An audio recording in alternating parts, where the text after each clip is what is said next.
Bonjour tout le monde, dans cette vidéo nous allons voir comment intégrer une puissance de séquente de x, donc l'intégrale de séquente exposant n de x, où n est un entier, en utilisant une technique qui s'appelle la formule de réduction. Donc qu'est-ce que c'est qu'une formule de réduction? C'est qu'en pratique, il y a certaines intégrales qui normalement se feraient par intégration par partie successive, donc plusieurs fois, on fait plusieurs fois l'intégration par partie, et parfois, ce qui arrive, c'est qu'à chaque étape, on doit utiliser une astuce, et c'est la même astuce qu'il faut réutiliser étape par étape. Donc pour s'éviter tous ces problèmes-là, puis de devoir faire chaque étape au long, on utilise plutôt une formule qui est déjà toute faite, une formule générale qu'on appelle des formules de réduction. Donc par exemple, pour nous, ce qui nous intéresse, c'est les puissances de la fonction séquente. Donc on a cette formule de réduction-là, puis on va voir dans cette vidéo-là comment on fait pour obtenir cette formule-là et comment l'utiliser sur un exemple. Donc on appelle ça une formule de réduction parce que si vous voyez la formule, comment elle est faite, donc c'est l'intégrale de séquente à la n de x, donc une puissance n de séquente, qui est à gauche. Et à droite, ce que ça donne comme résultat, c'est séquente exposant n-2 de x fois tangente divisé par n-1, plus une constante qui est n-2 sur n-1 fois l'intégrale d'une autre puissance de séquente, cette fois-ci séquente exposant n-2 de x. Donc ça ne résout pas complètement l'intégrale, cette formule-là, parce que ça remplace l'intégrale qu'on avait au départ par une nouvelle intégrale. Mais on appelle ça une formule de réduction, parce qu'ici, il faut regarder l'exposant. Au départ, le problème, c'était d'intégrer séquente exposant n, et si on utilise la formule, l'autre intégrale qu'il va falloir résoudre, c'est séquente exposant n-2, donc l'exposant est réduit et diminué, ce qui rend théoriquement l'intégrale plus facile. On va voir sur un exemple comment on peut s'en sortir à partir de là. La formule est valide pour n'importe quel n entier qui est plus grand ou égal à 3. Bon, une question qu'on peut se poser, c'est qu'est-ce qui arrive si n égale 1, n égale 2?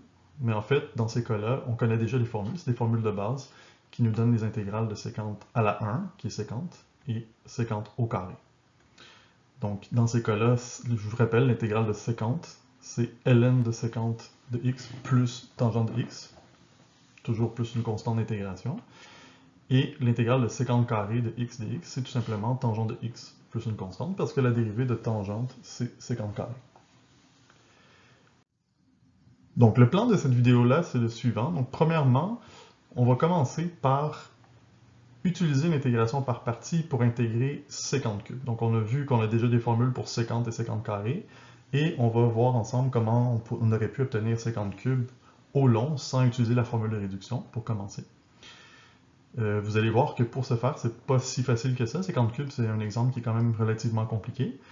Et il y a plusieurs étapes, plusieurs astuces qu'il faut utiliser. La raison pour laquelle on fait ça, c'est qu'après ça, on peut utiliser ces mêmes astuces-là pour obtenir la formule de réduction générale pour séquente à la n, celle qu'on vient de montrer tantôt dans l'introduction. Donc ça va être la deuxième étape dans cette vidéo-là, c'est qu'on va essayer de réutiliser ce qu'on a fait pour séquente cube pour pouvoir trouver une formule pour séquente à la n. C'est assez fastidieux, mais en pratique, ce qu'on a vraiment besoin, c'est juste d'utiliser la formule de réduction sur un exemple. Donc on va terminer la vidéo avec ça. On va faire un exemple avec une puissance de séquente, et on va voir comment on peut utiliser la formule de réduction pour pouvoir trouver l'intégrale, pour pouvoir calculer l'intégrale. Donc premièrement, nous allons intégrer la fonction séquente cube de x en utilisant l'intégration par partie. Puisqu'on utilise l'intégration par partie, j'ai cru bon rappeler la formule dans l'encadré en haut à droite, qui est l'intégrale de udv égale uv moins l'intégrale de vdu, qui est la formule de l'intégration par partie.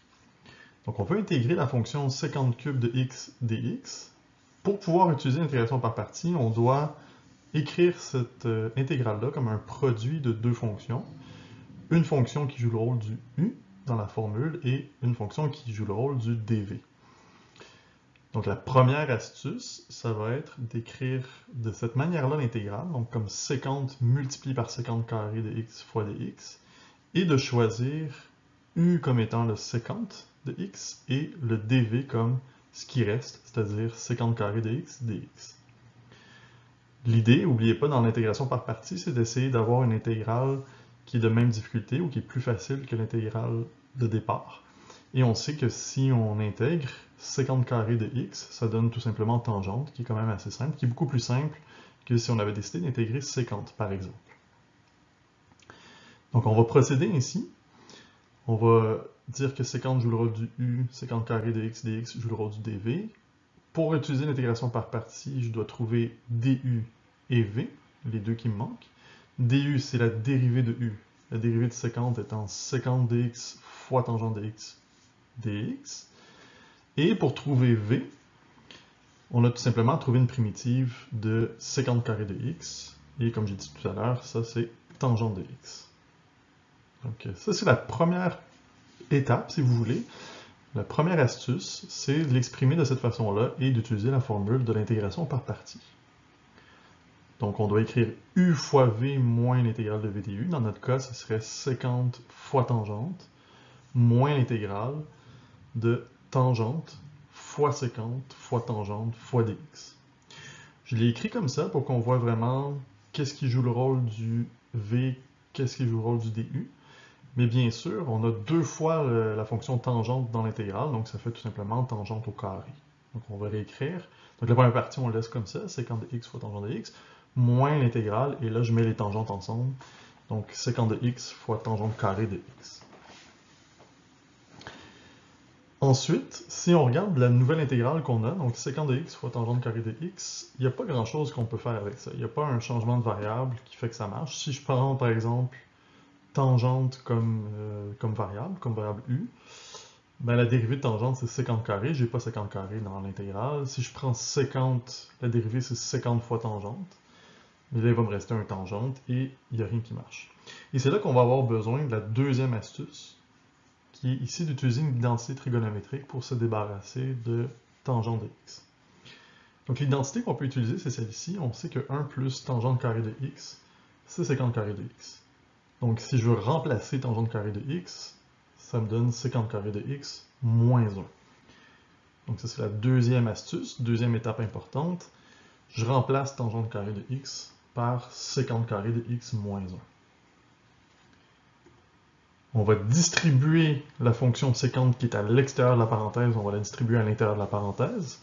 Ça va me donner sécante cube pour le premier terme et sécante tout seul pour le deuxième, vu qu'il est multiplié par 1.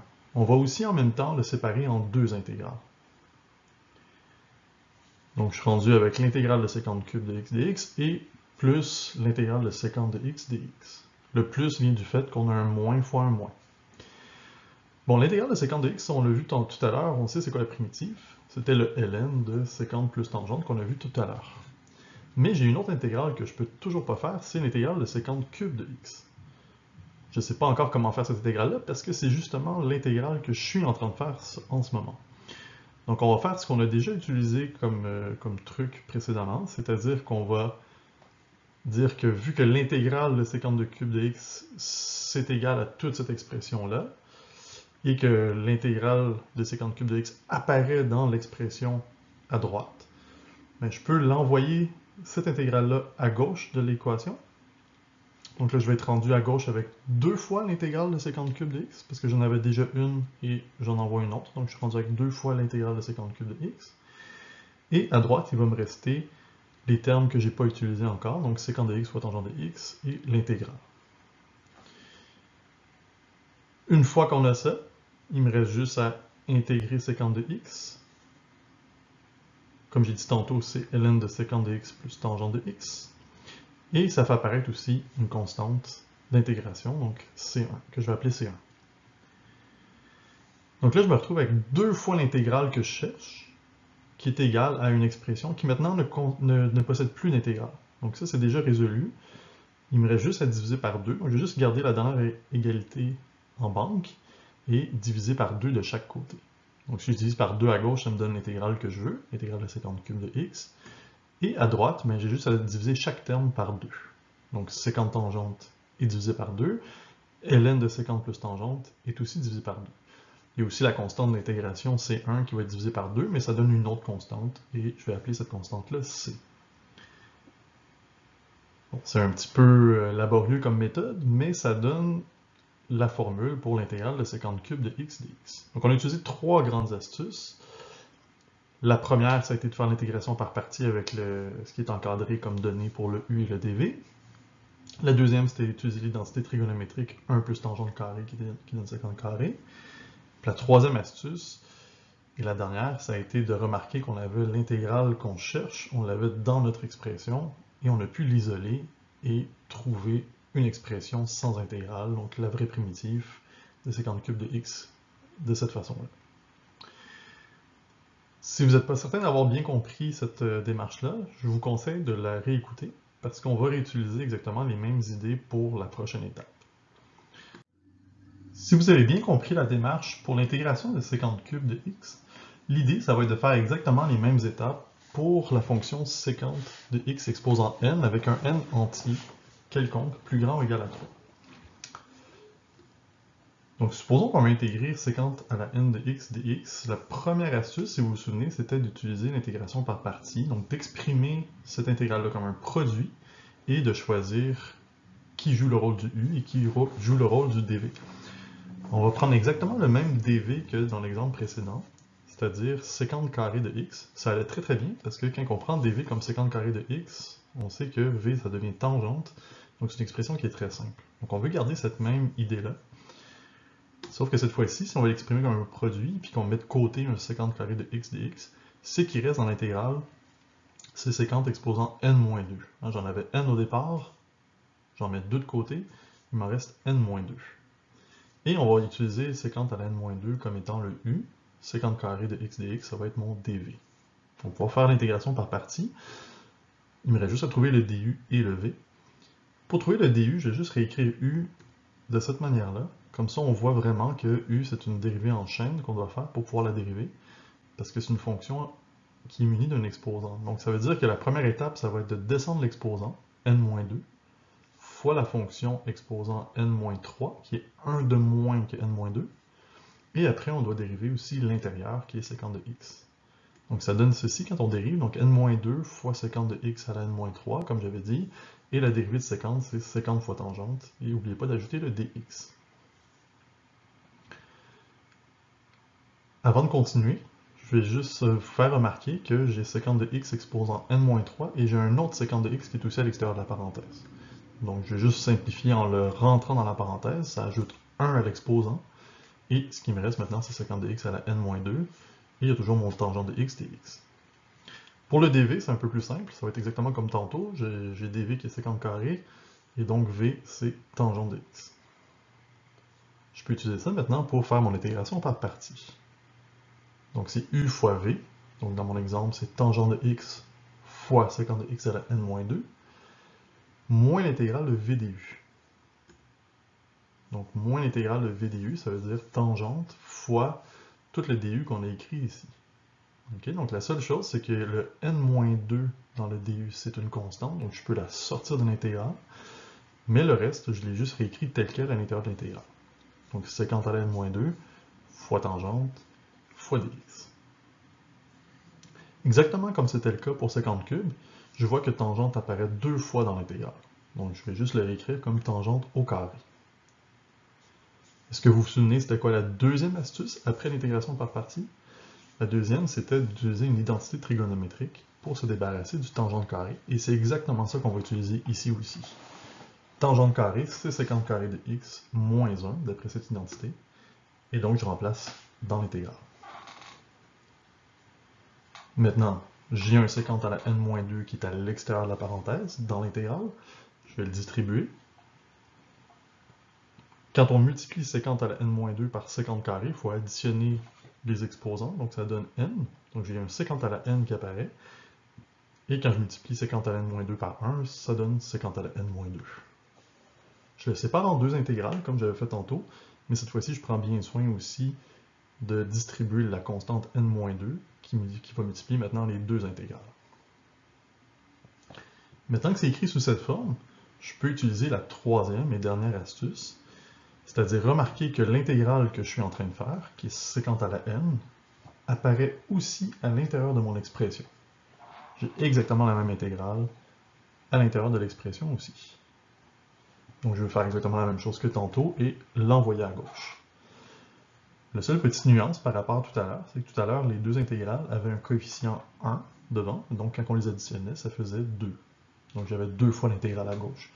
Ici, il faut faire attention, j'ai un coefficient de n-2 devant mon intégrale. Donc quand je vais l'envoyer vers la gauche, ben, ça veut dire que le 1 fois l'intégrale va être additionné avec n-2 fois l'intégrale. Donc, je vais me retrouver avec n-2 plus 1, ou n-1, fois l'intégrale. Donc, c'est exactement ça que j'obtiens à gauche, n-1 fois l'intégrale. À droite, je vais juste recopier les autres termes. Donc, le sécant à n-2 tangente et le n-2 fois l'intégrale de sécant n-2.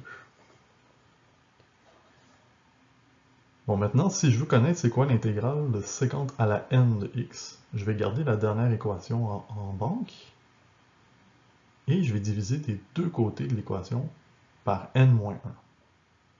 Tantôt, quand je faisais 50 cubes, j'avais divisé par 2 parce que le coefficient était 2.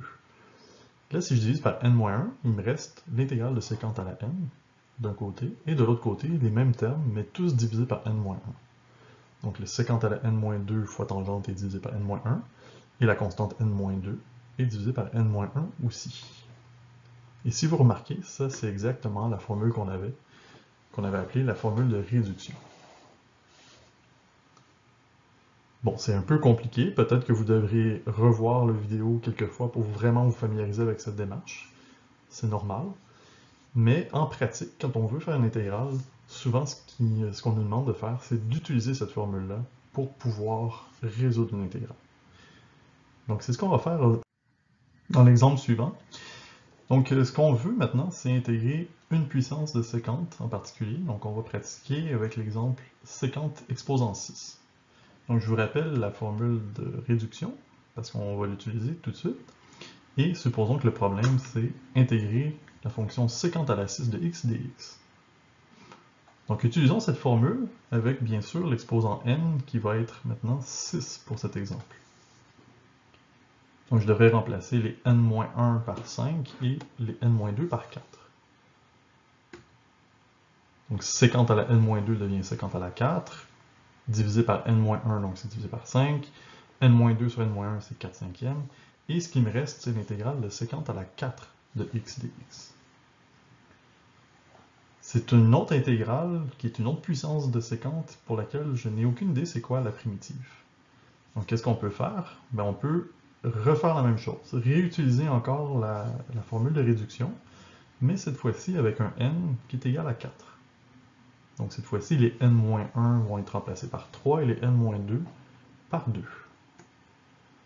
Je mets toute l'expression entre parenthèses parce que le 4 cinquième multipliait l'intégrale, et donc il multiplie tout ce que j'utilise pour remplacer cette intégrale-là.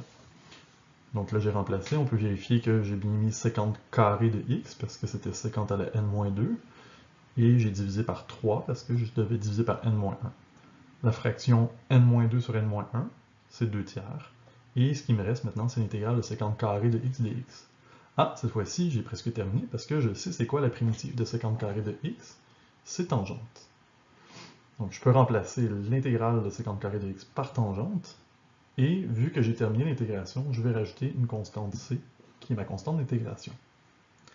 Et maintenant, si vous voyez, donc dans la dernière expression, je n'ai plus d'intégrale à faire. Donc c'est bien ça la solution de l'intégrale de sécante à la 6 de x dx. Pour simplifier un peu, je vais juste distribuer le 4 cinquièmes sur les deux termes qui sont dans la parenthèse, ce qui fait 4 sécante carré de x fois tangente sur 15, et le 4 cinquièmes fois 2 tiers, ça donne 8 quinzièmes fois tangente de x.